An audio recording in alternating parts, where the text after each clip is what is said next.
नमस्कार विद्यार्थी मित्रांनो, माय मॅथ्स एज्युकेशन या चॅनलमध्ये तुमचं स्वागत आहे। आपण पाहतोय इयत्ता 9वीचं पेपर फर्स्ट मधील chapter number 4 ratio and proportion, प्रकरण 4 गुणोत्तर व प्रमाण। आणि आज आपण या प्रकरणातील सराव संच 4.5 प्रॅक्टिस सेट 4.5 साठी अभ्यास पाहणार आहोत। यापूर्वी या प्रकरणातील 4.4 पर्यंतचे सराव संच आपण सोडवलेले आहेत आणि मग आज परंपरित प्रमाण कंटिन्यूड प्रपोर्शन हा भाग पाहायचा आहे आणि सराव संच 4.5 सोडवायचा आहे। तुम्ही जर माझ्या चॅनलमध्ये नवीन असाल, चॅनलला सबस्क्राइब केलेलं नसेल तर सबस्क्राइब करा, बेल आयकॉनला क्लिक करा, म्हणजे नवीन व्हिडिओचे नोटिफिकेशन तुम्हाला मिळण्यास मदत होणार आहे। तर चला तर पाहूया कशाला म्हणायचं आहे परंपरित प्रमाण कंटिन्यूड प्रपोर्शन। तर पहा परंपरित प्रमाण कशाला म्हणायचं हे अगोदर पाहू आणि त्यानंतर सराव संच 4.5 आपण सोडवू। तर जेव्हा a/b बरोबर b/c ही दोन सारखी गुणोत्तर दिलेली असतील, या दोन समान गुणोत्तरामध्ये पहिल्या गुणोत्तराचं दुसरं पद याला आपण उत्तर पद म्हणू आणि दुसऱ्या गुणोत्तराचं पूर्व पद हे जर सारखे असतील, कोणत्या दिलेल्या दोन समान गुणोत्तरामध्ये पहिल्या गुणोत्तराचं दुसरं पद आणि दुसऱ्या गुणोत्तराचं पहिलं पद हे जर सारखेच असतील तर या ठिकाणी ज्या संख्या वापरलेल्या आहेत a, b आणि c या तीन संख्या परंपरित प्रमाणात आहेत असं म्हणतात। If given two ratios are equal and the second term of first ratio and first term of second ratio are equal, then we can say the a, b, c are in continued proportion। या ठिकाणी ही दोन सारखी गुणोत्तर आहेत, यातील पहिल्या गुणोत्तरातील दुसरं पद आणि दुसऱ्या गुणोत्तरातील पहिलं पद हे दोन सारखे घटक आहेत, तेव्हा a, b आणि c या तीन संख्या परंपरित प्रमाणात आहेत असं म्हणतात। मग एक उदाहरण घेऊ आपण की 4/8 आणि 8/16 ही दोन सारखी गुणोत्तर आहेत।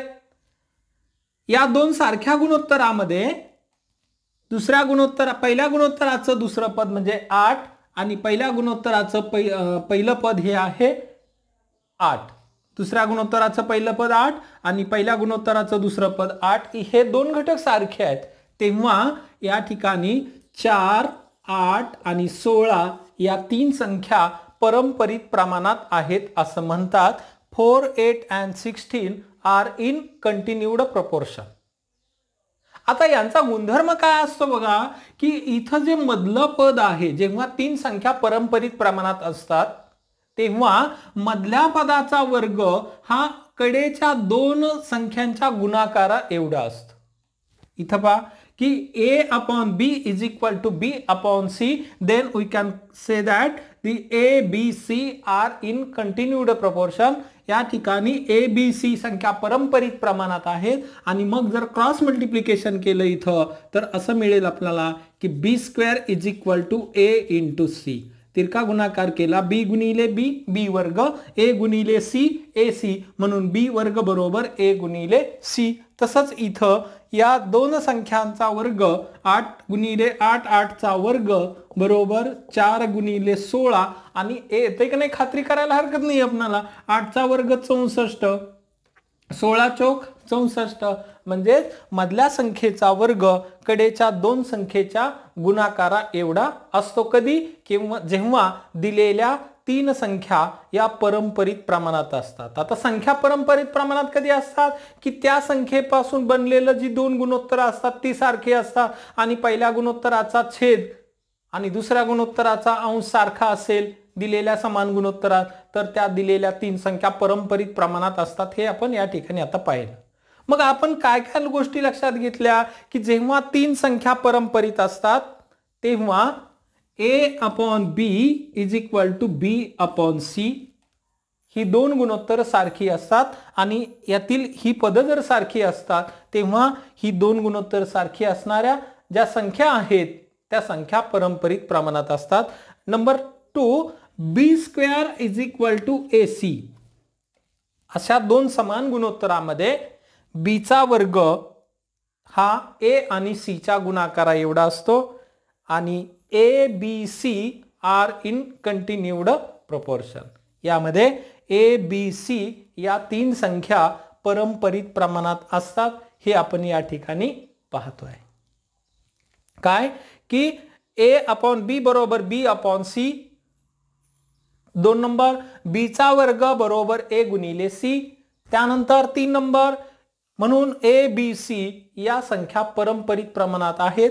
आपण हे 3 घटक या ठिकाणी आज लक्षात घेतलेले आहेत. याचा उपयोग आपणाला सराव संच 4.5 सोडवण्यासाठी होणार आहे. जेव्हा 3 संख्या परंपरित प्रमाणात असतात तेव्हा जे मधलं पद असतं त्या मधल्या पदाचा वर्ग राहिलेल्या 2 संख्यांच्या गुणाकारा एवढा असतो. तेव्हा या मधल्या संख्येला या बी ला ए आणि सी चा जॉमेट्रिकल मीन किंवा भूमिती मध्य असं म्हणतात. यालाच मध्यम प्रमाणपद असा आणखी एक दुसरा शब्द या ठिकाणी वापरला जातो. कधी की जेव्हा A B C are in continued proportion then B is called the geometrical mean of A and C. B हा ए आणि सी चा भूमिती मध्य असतो. आणखी एक गोष्ट आपण लक्षात घेण्यासारखी या 3 बाबी आपण पाहिल्या. त्यानंतर आणखी काय पाहिलं की बी ला या ठिकाणी ए बी सी या 3 संख्या जर परंपरित प्रमाणात असतील तर बी ला ए आणि सी चा भूमिती मध्य जॉमेट्रिकल मीन असं म्हणतात किंवा त्यालाच मध्यम प्रमाण पद असंही म्हणतात. आता लक्षात आलं परंपरित प्रमाणात कशाला म्हणायचं आहे, नंतर भूमिती मध्य कशाला म्हणायचं आहे, त्यालाच आपण मध्यम प्रमाण पद असंही म्हणणार आहोत. या 3 संख्या परंपरित प्रमाणात असल्यानंतर मधल्या संख्येचा वर्ग कडेच्या 2 संख्येच्या गुणाकारा एवढा असतो हे आपण या ठिकाणी लक्षात घेतलेल्या बाबी आहेत. आता 3 संख्या 2 गुणोत्तरामध्ये परंपरित प्रमाणात आहेत असं सांगता येणार नाही. यापेक्षा जास्त गुणोत्तर घेऊन सुद्धा आपल्याला परंपरित प्रमाणात दाखवता येईल. म्हणजेच A upon B is equal to B upon C is equal to C upon D is equal to D upon E. Then we can write A, B, C, D and E. These 5 numbers are in continued proportion. A, B, C, D, E या 5 संख्या परंपरित प्रमाणात आहेत. इथं जर आपण ही 4 गुणोत्तर घेतली 3 गुणोत्तर घेतली समान असणारी तर या ठिकाणी असं लिहिता येईल. पहा इथलं दुसरं पद या ठिकाणी पूर्वपद म्हणून आलेलं आहे. इथलं पूर्वपद या ठिकाणी इथलं उत्तर पद हे तिसऱ्या गुणोत्तरात पूर्वपद म्हणून आलेलं आहे. म्हणजे या ठिकाणी ए बी सी आणि डी या 4 संख्या परंपरित प्रमाणात आहेत असं म्हणता येते. म्हणजे जेव्हा या सारख्या गुणोत्तरामध्ये पहिल्याचं उत्तर पद दुसऱ्यामध्ये पूर्वपद आहे आणि दुसऱ्याचं या ठिकाणी उत्तर पद पुन्हा तिसऱ्याचं पूर्वपद आहे तेव्हा त्या 4 संख्या परंपरित प्रमाणात आहेत असं म्हणतात. मग आपण या ठिकाणी आता 5 घटक पाहिले. काय पाहिलं, first A upon B is equal to B upon C. Second B square is equal to A C. Third A B C are in continued proportion. Fourth B is the geometric mean of A and C. And 5 B is the mean proportional of A and C. काय पाहिलंय की ए upon बी बरोबर बी upon C हे जी 5 विधान आहेत जे 5 statements आहेत हे सेम मिनिंगचे आहेत, समान अर्थाचे आहेत. की ए अपॉन बी बरोबर बी अपॉन सी याचाच अर्थ बी चा वर्ग हा ए आणि सी च्या गुणाकारा एवढा आहे. त्यानंतर ए त्यालाच आपण ए बी सी या 3 संख्या परंपरित प्रमाणात आहेत असं म्हणतोय.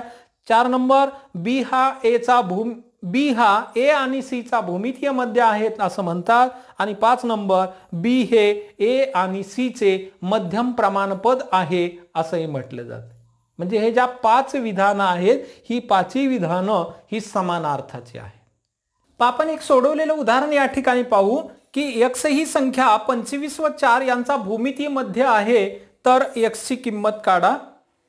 म्हणजेच x ही संख्या 25 व 4 यांचा भूमिती मध्य आहे. आता आपण पाहिलंय की x हा 25 व 4 यांचा भूमिती मध्य आहे. दिलेला आहे. मग इथं पाहिलंय की भूमिती मध्याचा वर्ग हा राहिलेल्या दोन संख्यांच्या गुणाकारा एवढा असतो. मग इथं भूमितीमध्ये काय x आहे, म्हणजेच काय येईल x चा वर्ग हा 25 आणि 4 यांच्या गुणाकारा एवढा येईल. x square is equal to 25 into 4. Then we get x square is equal to 100. Therefore x is equal to 10. म्हणजे इथं 10 ही संख्या 25 आणि 4 चा भूमितीमध्ये आहे हे आपल्याला लक्षात येईल. आणि म्हणून 10 x बरोबर 10 किंवा 10 ही संख्या 25 आणि 4 चा भूमितीमध्ये आहे. 10 is the geometrical mean of 25 and 4. सराव संच 4.5 मधला पहिला प्रश्न आपण सोडवायला घेतोय. 12, 16 आणि 21 या प्रत्येक संख्येत कोणती संख्या मिळविली असता येणाऱ्या संख्या परंपरित प्रमाणात असतील. Which number should be subtracted from 12, 16 and 21 so the resultant numbers are in the continued proportion. या 16, 12 आणि 21 या प्रत्येक संख्येत कोणती संख्या मिळविली असता येणाऱ्या संख्या परंपरित प्रमाणात येतील. मग पहा 12, 16 आणि 21 या तीन संख्येपैकी प्रत्येक संख्येत x ही संख्या मिळविली असता येणाऱ्या संख्या परंपरित प्रमाणात येतील असे आपण मानू की म्हणजे मिळवावी लागणारी संख्या ती x असणार आहे आणि या प्रत्येक संख्येत x मिळविले की येणाऱ्या सर्व संख्या या परंपरित प्रमाणात येतील. आणि म्हणून या प्रत्येकी 12, 16 आणि 21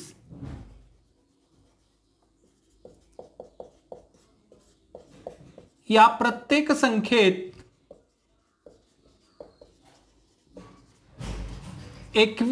x ही संख्या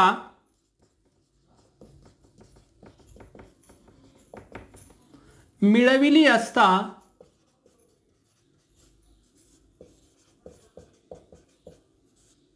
येणाऱ्या संख्या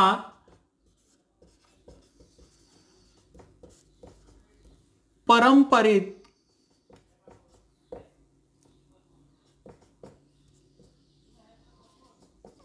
प्रमाणात येतील. काय म्हणलं आपण येतं की x ही संख्या मिळविली असता येणाऱ्या संख्या या परंपरित प्रमाणात येतील. आणि म्हणून x मिळवू आपण 12 अधिक x, 16 अधिक x आणि 21 अधिक x या संख्या परंपरित प्रमाणात आहेत.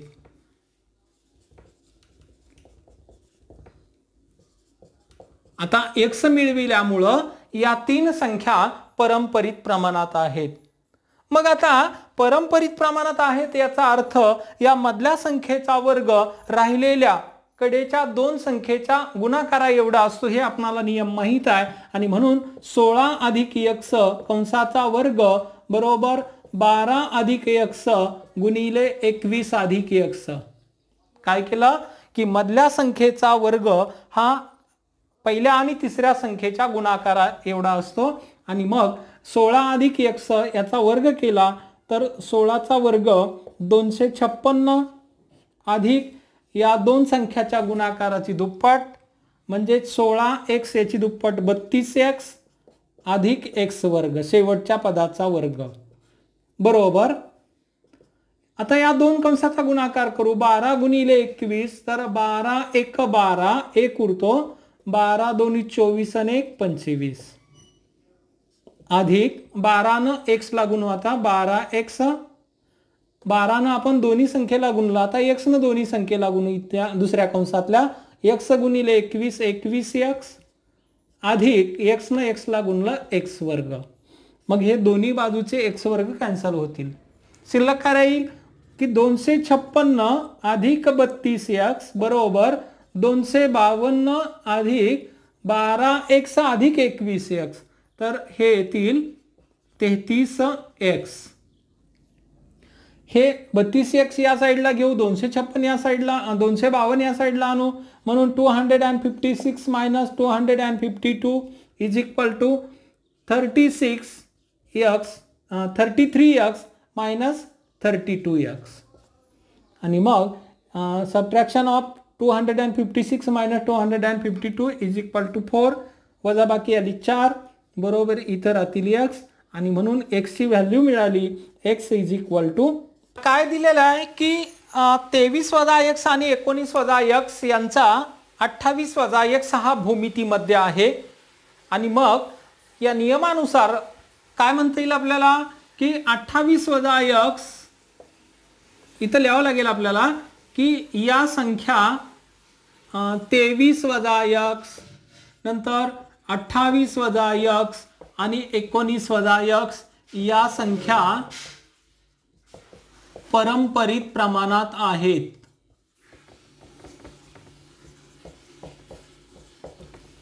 आणि म्हणून मधल्या पदाचा वर्ग म्हणजे 28 वजा x चा वर्ग हा राहिलेल्या दोन संख्यांच्या गुणाकारा एवढा, म्हणजे 23 वजा x आणि 19 वजा x.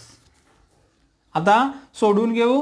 28 चा वर्ग हा 784 वजा या दोन संख्यांचा गुणाकार आणि त्याची दुप्पट 28 दोन्ही 56x अधिक शेवटच्या पदाचा वर्ग म्हणजे x वर्ग बरोबर 23 आणि 19 यांचा गुणाकार 19 त्रिक 57 उरले 5, 19 दोन्ही 38 आणि 5 43 437. आता 23 ने 19 ला गुणला, 23 ने x ला गुणायचा आहे, वजा 23x वजा x ने 19 ला गुणायचा आहे, वजा 19x वजा गुणिले वजा अधिक x वर्ग, x गुणिले x x वर्ग. आता काय होईल, हे x वर्ग आणि x वर्ग कॅन्सल होतील. शिल्लक 784 वजा 56x बरोबर 437 वजा यांची बेरीज होईल, दोन्हीही वजा आहेत म्हणून. तर बेरीज करू. 9 2 9 3 12ला 2 हातचा आला, 1 आणि 1 2 आणि 2 4 42x. आता काय करू, हे 42x या साईडला घेऊ किंवा 56 या साईडला घेऊ आणि 437 या साईडला घेऊ, म्हणजे 784 वजा 437 बरोबर वजा 42x अधिक 56x. हे मायनस 56x या साईडला घेतले, प्लस झाले, वजाबाकी केली, इथं 7 उरतील, 14 पैकी 7 गेले, 7 राहिले, हातचा आला 1 3 आणि 1 4, 8 पैकी 4 गेले, 4 राहिले, आणि 7 पैकी 4 गेले, 3 राहिले बरोबर. इकडं वजाबाकी केली 4 आणि इथं राहतील 1, 14x बरोबर 347 आणि म्हणून x बरोबर 347/14, म्हणजे x ची किंमत मिळाली 347/14. इथं काही भाग जात नाही आणि म्हणून असं म्हणता येईल आपल्याला की या x ची किंमत या उदाहरणामध्ये जी विचारली होती x ची किंमत, ती x ची किंमत आली 347/14. या प्रत्येक संख्येतून 347/14 वजा केल्यानंतर काय होणार आहे की या तीन संख्या परंपरित प्रमाणात येणार आहे. क्वेश्चन नंबर 3, तीन संख्या परंपरित प्रमाणात आहेत. तिसरा प्रश्न आपण पाहतोय. त्यांचे मध्यम प्रमाणपद 12 असून उरलेल्या दोन संख्यांची बेरीज 26 आहे, तर त्या तीन संख्या काढा. 3 numbers are in continued proportion whose mean proportional is 12 and the sum of the remaining two numbers is 26. Then find these numbers. काय करायचं आहे की तीन संख्या परंपरित प्रमाणात आहेत, त्यांचं मध्यम प्रमाणपद 12 आहे, उरलेल्या दोन संख्यांची बेरीज 26 आहे, तर त्या तीन संख्या कोणत्या ते काढा, अशा प्रकारचा प्रश्न आहे. काय दिलंय आपल्याला की मध्यम प्रमाणपद माहित आहे, मध्यम प्रमाणपद 12 आहे आणि उरलेल्या दोन संख्यांची बेरीज 26 आहे. मग काय करू आपण, मग पहिली संख्या समान, the first number is x, then the second number, दुसरी संख्या काय येईल, दोन संख्यांची बेरीज 26 आहे. मग काय करावं लागेल की 26 मधून हे x वजा करावे लागतील, म्हणजे दुसरी संख्या मिळेल. म्हणून दुसरी संख्या बरोबर 26 वजा x. आता दुसरी संख्या, तर या दोन संख्यांचं मध्यम प्रमाणपद दिलंय, किती आहे ते 12. मध्यम प्रमाणपद 12. First number is x, last number which is third number is 26 minus x, and the mean proportional is 12.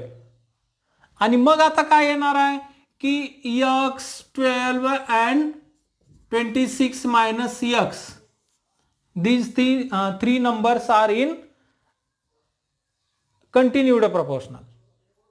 हे तीन संख्या, या तीन संख्या या परंपरित प्रमाणात आहेत, आणि मग या संख्या परंपरित प्रमाणात आहेत. आता या तीन संख्या परंपरित प्रमाणात आहेत याचा अर्थ मधल्या संख्येचा वर्ग सांगितलेच आहे की तो या दोन संख्यांचा भूमितीमध्ये आहे, म्हणजे x गुणिले 26 मायनस x. आता 12चा वर्ग 144 बरोबर x गुणिले 26 26x, x गुणिले x मायनस x स्क्वेअर. काय करू आता, हे या साईडला घेऊ, आपल्याला x ची किंमत काढायची आहे. इथं एक वर्ग समीकरण मिळालेलं आहे, मग वजा x वर्ग इकडे घेतले अधिक x वर्ग, हे वजा 26x या साईडला घेऊ, वजा 26x अधिक 144 बरोबर इकडे राहील 0. इथं हे वर्ग समीकरण मिळालं, हे सोडवायचं आहे. या 144 चे असे दोन अवयव घ्यायचे की ज्यांची बेरीज ही मधल्या पदा एवढी येईल. मग 144 चे अवयव कोणते, तर 12 गुणिले 12 बेरीज किती येते 26 येते. नंतर 16 9 44, 16 गुणिले 9, 16 आणि 9 26 येतात का, नाही. मग आणखी 8 दोन्ही 16 गुणिले 9, मग 9 दोन्ही 18 गुणिले 8, 18 आणि 8 26. म्हणजे कोणते अवयव मिळाले, तर 18 8 आणि 18 या दोन अवयवांची बेरीज मधल्या पदा एवढी येते. आणि म्हणून x वर्ग वजा 8x किंवा 18x कोणतेही घ्या, वजा 18x अधिक 144 बरोबर 0. मग पहिल्या गटामध्ये x कॉमन कंसात x वजा 8, दुसऱ्या गटात वजा 18 कॉमन कंसात x वजा 18 ने 144 ला भाग दिला तर वजा 8 चा भाग जाईल बरोबर 0. दोन कंस सारखे झाले, x वजा 8 आणि x वजा 18 बरोबर 0. आता x वजा 8 बरोबर 0 किंवा x वजा 18 बरोबर 0, तर x बरोबर 8 किंवा x बरोबर 18. इथं x च्या दोन किमती मिळाल्यात, एक मिळाली आहे 8 आणि दुसरी मिळाली आहे 18. म्हणून x बरोबर 8 आणि x बरोबर 18. आता काय विचारले आपल्याला, तर त्या संख्या काढा. म्हणून पहिली संख्या काय मिळाली आहे, तर जेव्हा x बरोबर 8 घेणार आहोत आपण, तेव्हा जेव्हा x बरोबर 8 तेव्हा पहिली संख्या काय असणार आहे 8. दुसरी संख्या ती काय असणार आहे 26 वजा x. 26 वजा x म्हणजेच 26 वजा 8, मग वजा बाकी इथं येईल 18. आणि तिसरी संख्या तर माहिती आहे आपल्याला, तिसरी संख्या कोणती आहे, तर मध्यम प्रमाणपद आहे ते 12. म्हणून काय 8 मध्यम प्रमाणपद 12 आणि शेवटची संख्या येणार आहे 16. तर त्या तीन संख्या 8 12 आणि 18. त्यानंतर जेव्हा x बरोबर आपण किती घेणार आहोत 18, तेव्हा पहिली संख्या 18, दुसरी संख्या म्हणजे या ठिकाणची ती तिसरी असेल, तर 26 वजा 18 म्हणजेच 8 आणि मध्यम प्रमाणपद दिलाय ते किती आहे 12 बरोबर 12 म्हणजेच काय येणार आहे बघा 18 12 आणि 8 या त्या तीन संख्या असतील किंवा 8 12 आणि 18 या त्या तीन संख्या असतील। अशा रीतीने आपण हा सराव संच 4.5 मधला प्रश्न क्रमांक 3 सोडवलेला आहे। प्रश्न क्रमांक 4 जर a अधिक b अधिक c दुसऱ्या कंसात a वजा b अधिक c बरोबर a वर्ग अधिक b वर्ग अधिक c वर्ग तर a b c या संख्या परंपरित प्रमाणात आहेत हे दाखवा। म्हणजेच काय if a plus b plus c and a minus b plus c is equal to a square plus b square plus c square show that a b c are in continued proportion। मग आपण सोडून घेऊ हे दोन कंस सोडून घेऊ a न a ला गुणू तर a वर्ग a न b ला गुणू minus ab a plus a into c ac b into a ab b into b minus b square c into c b into c plus bc c into a ac c into minus b minus bc c into c c square is equal to a square plus b square plus c square। काय केलं की या कंसातील तीन संख्यांनी या कंसातील तीन संख्यांना गुणून घेतलं। मग 1 2 3 4 5 6 7 8 आणि 9 वेळा तो गुणाकार येईल। प्रत्येक वेळेला प्रत्येक पदाला गुणलं तर आता इथे बघा a वर्ग